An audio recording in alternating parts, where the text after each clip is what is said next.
Hola diseñadores y futuros diseñadores. El día de hoy aprenderemos a darle forma a un texto de una manera sencilla en Illustrator. Sin nada más que decir, ¡comencemos! Ah, caray, eso sí me interesa, ¿eh?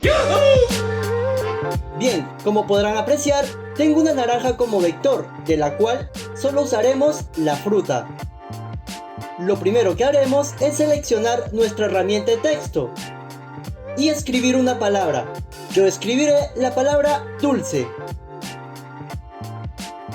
Lo siguiente es duplicar o crear nuevamente con la herramienta de texto una nueva palabra. En este caso, yo pondré la palabra naranja.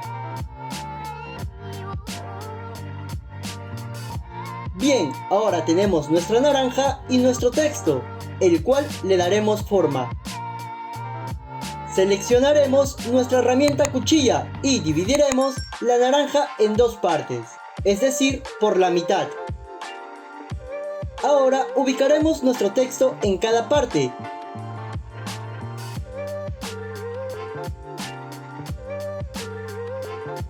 Luego de ello, los seleccionamos, clic derecho y crear contornos, para poder aplicar el degradado.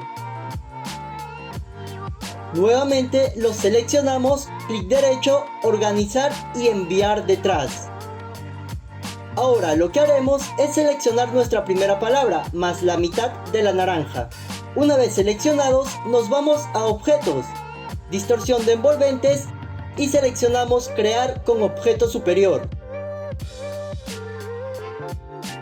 Lo mismo haremos con la otra palabra y la otra mitad. Objetos, distorsión de envolventes y crear con objeto superior.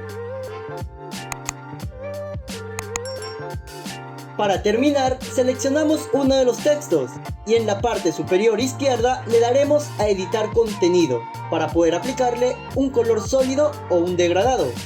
Yo aplicaré un degradado.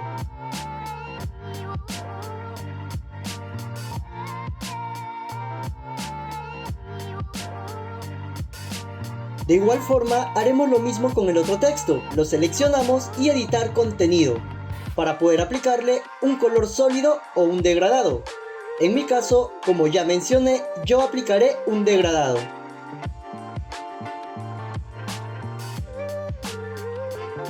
Y listo chicos, con esto logramos convertir nuestro texto en una forma. Alucinante, ¿verdad? Y para finalizar, los invito a suscribirse al canal donde estaré subiendo contenido sobre diseño gráfico. ¡Hasta la próxima!